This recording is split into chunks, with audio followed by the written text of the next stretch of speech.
Over the weekend, 343 posted another 45-minute Q&A, this time focusing on Zeta Halo's environment.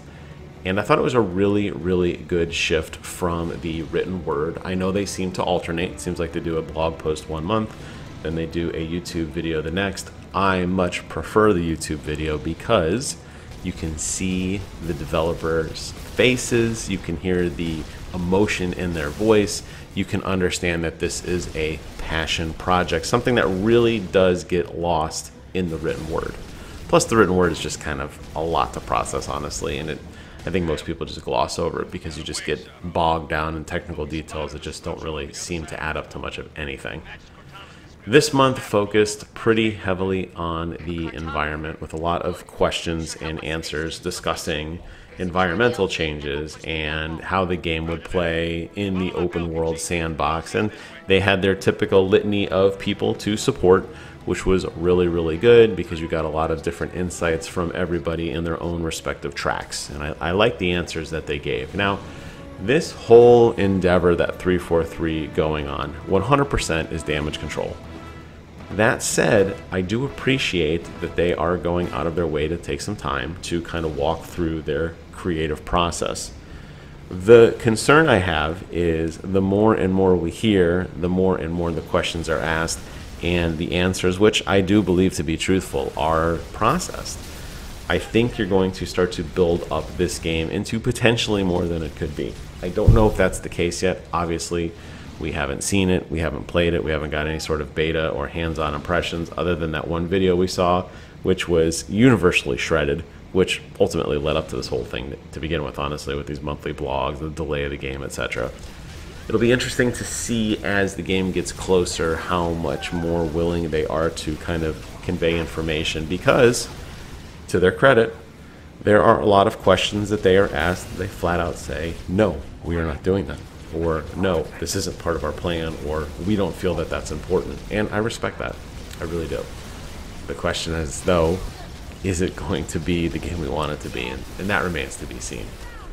A couple highlights I want to take away from the video, and I will post a link to the entire thing below. I think it's a good watch if you are a fan of Halo. I think you owe it to yourself to watch this and to really understand kind of some of the thoughts that the development team has. But I want to focus on a few key things that I found interesting.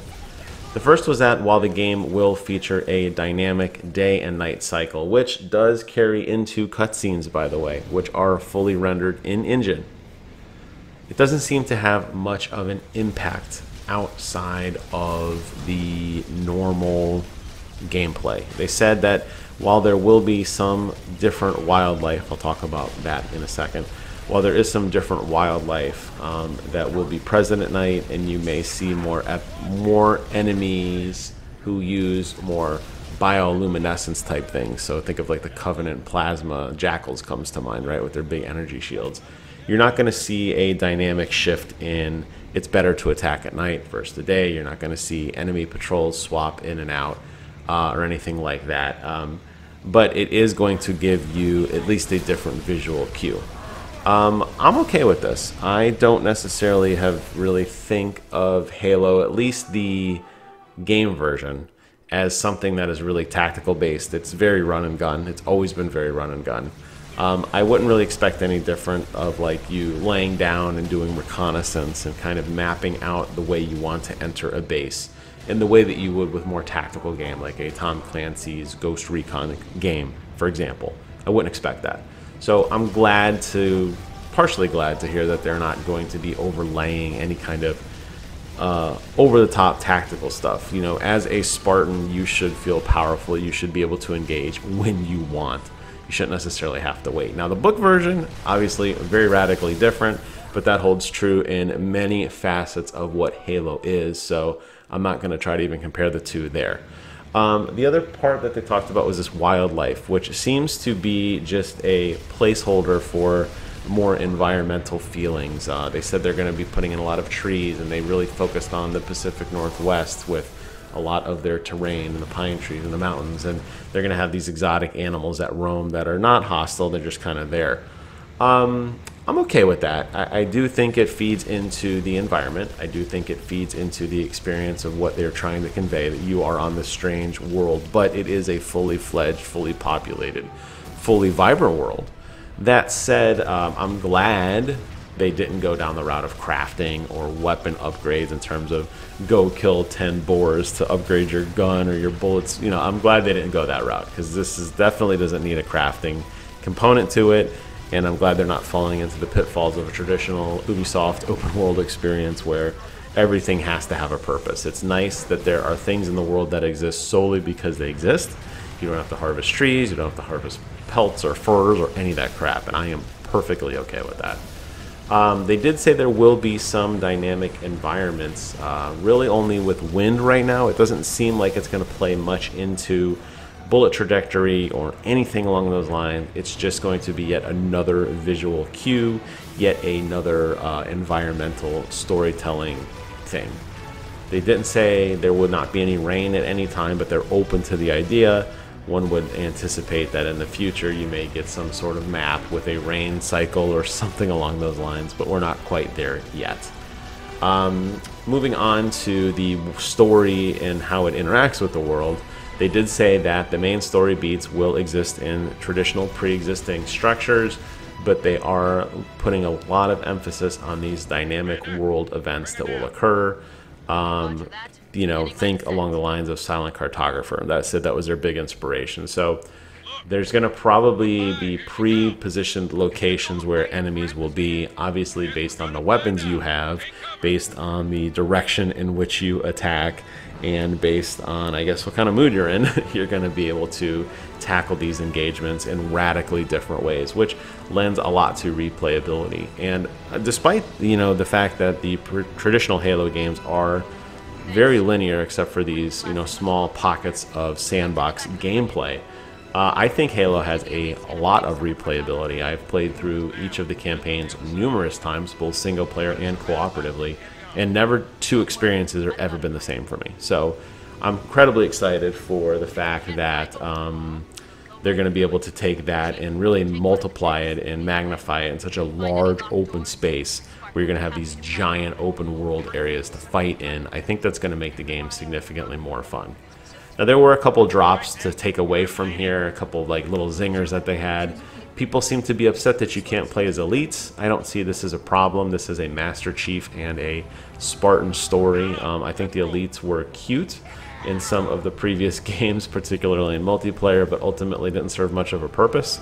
The game has always been Spartan versus Spartan combat, and most of the training exercises are, you know, designed to be Spartan versus Spartan. The idea of you building up your legend as a Spartan has always been, you know, very prevalent in this. It seemed that I saw a lot of flack on that, and I'm not really entirely sure why people are so hell-bent on playing as an elite. Maybe it'll come again later. I'm not really entirely sure. They did say that dual wielding will not be making a return. I do not see this as a bad thing. I was never a huge fan of dual wielding. The time to kill on dual wielding never felt significantly greater to me than a single, and I see this a lot as I go back and play a lot of the Master Chief challenges. I would much rather have every single gun with iron sight rather than wildly spraying and praying with both trigger buttons. So I personally don't mind the fact that dual wielding doesn't exist. They said it could make a return in the future. I don't really care if it does, honestly. I don't think it's that great of a system, to be honest with you. And the other big thing was that the cutscenes are going to be... Oh, I mentioned the cutscenes rendered in game. I'm sorry. The other big thing is you can knock things off of the Zeta Halo. So one of the developers talked about getting close to the edge of the ring, which we have really yet to see in any Halo game proper. They've always done a very good job of kind of corridoring where we are. We're usually like dead center in the ring, actually. However, one of the developers said that they were near the edge of the ring, which sounds really, really cool. And they were able to manipulate a scorpion tank and push an enemy off of the Halo ring and watch them float into outer space, which sounds fascinating. So be curious to see how that impacts gameplay, if at all, how often you will be on the edge of the ring, if at all. I suspect most of the time you're going to be in the gut of the ring. That's kind of where most of the action usually seems to take place. That said, it's really cool, and I like that. So I think this was yet another positive note and an attaboy, a reassurance for us Halo fans that 343 is taking feedback to heart and they are trying their best to make the game good. I guess if you are really a critic and really trying to nitpick everything, maybe you would say, well, I wish the day-night cycle had a little more weight to it. I wish that the game world was more dynamic, not just in terms of whether it's light or dark, but in terms of other things. But as I mentioned, that does lead into more reconnaissance and more systems that I don't think Halo really needs to include. Halo doesn't need to be about crafting. Halo doesn't need to be about taking your time and really carefully picking your points. It's about you being a super soldier, doing what you want when you want, and doing it in incredible fashion. And I think as long as 343 sticks to that story, I think they're going to be okay. The one thing we haven't heard a lot yet about is the actual story, and I'm assuming because they want to keep a lot of it, under wraps. But I think that's where a lot of us Halo purists that really genuinely love the game are really going to be curious to see, how does the story really evolve from Guardians? Because Guardians, while beautifully well done, technical, phenomenal game, the story really hurt that experience. And I hope that with the shift to an increased open world, there is still a strong narrative to back it up. I hope they're not doing what Ubisoft has done, where they kind of, have a really very basic, not as engaging story. But they say, hey, you have an open world, you write your own story. I think people need some closure on this Master Chief and Cortana experience, and I'm hopeful that this game can deliver. So with that, I am closing out this video. I hope you guys found it informative. Leave some comments and thoughts below. Thank you all so much for watching. Please take care of yourselves, take care of your health, and until next time, I will see you guys on the other side.